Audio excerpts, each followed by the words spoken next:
Hello everyone, and welcome to another edition of the Darktable from A to Z series. My name is Hal, and in today's video we're going to be looking at the primary section in the sigmoid module. If you're not familiar with the sigmoid module, feel free to pause this video and check the A to Z series video on sigmoid, and then come back and continue from there. In this video, we're only going to be tackling the new primaries section.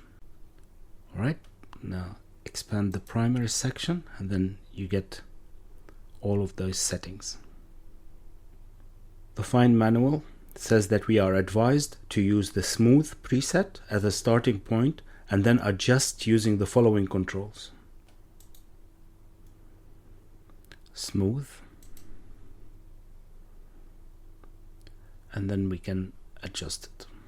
First control is a drop-down menu. It's called Base Primaries, and this allows us to choose the set of primaries to use as the base for the adjustments. This is a bit like locally overriding the working profile. Again, I'm reading from the Find manual, and is necessary to allow presets to be created that don't change even if the user amends the working profile used in the pixel pipeline. So think of it as a separate or specific color profile that we're going to be using specifically here in the sigmoid module for the primaries. It does not change if we change the working profile for the whole image.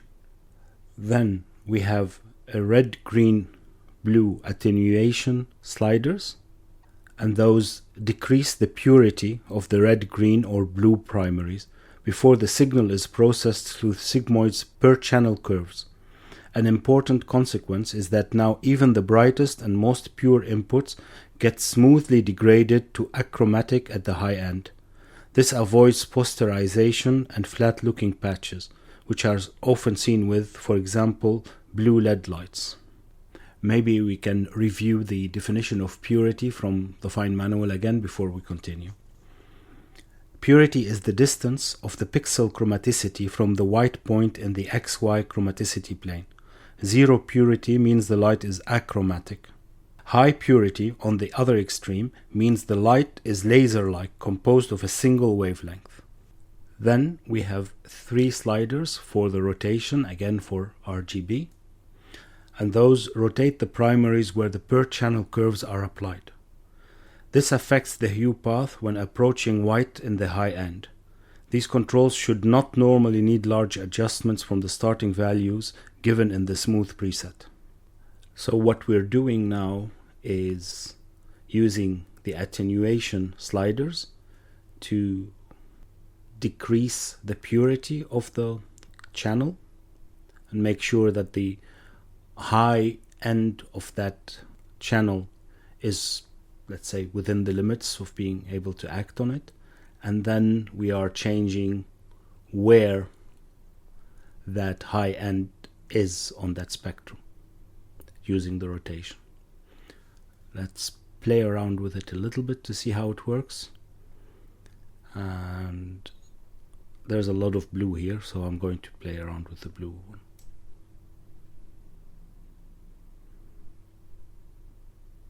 Alright, so you can see if we move it to the maximum, which is 50%, the blues turn towards the gray. You can see that here on the vector scope as well.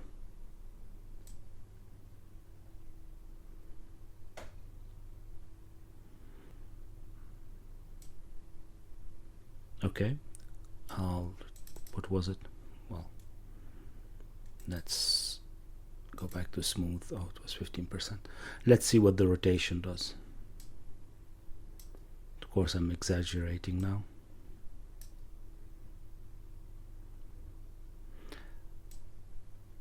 Well, this seems to take it more towards cyan, and this a little bit more towards purple, but not significantly. Now you can see it more if we decrease the attenuation, I think.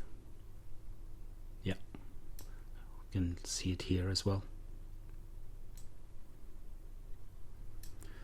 Okay. The last slider we have is the recover purity slider. And this one recovers some of the original purity. A value of 100.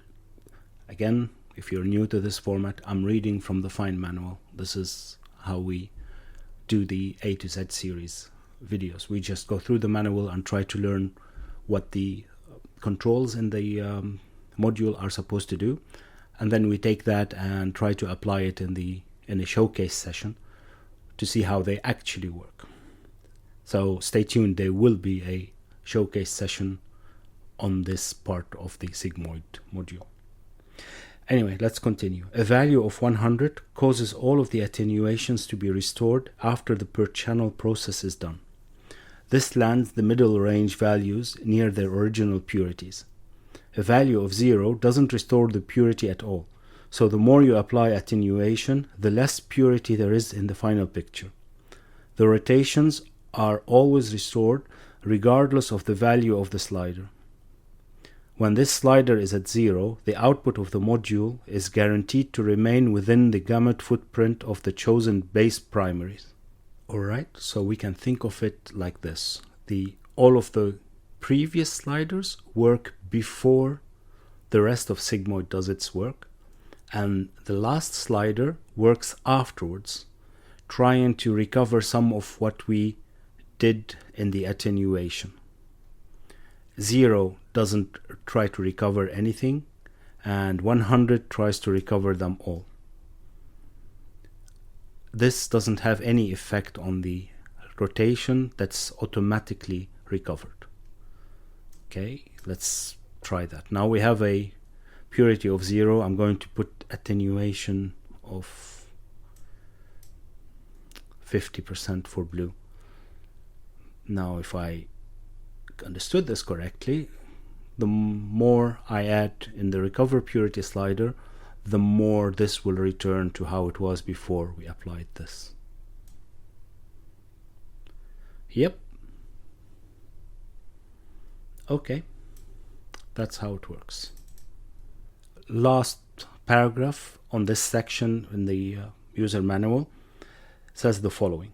Bear in mind that unlike the RGB primaries module, this is not a tool for creative color grading, but rather a set of controls to provide a reasonable starting point for further edits. The effect of these adjustments is not the same as the RGB primaries module, even though the interface looks similar.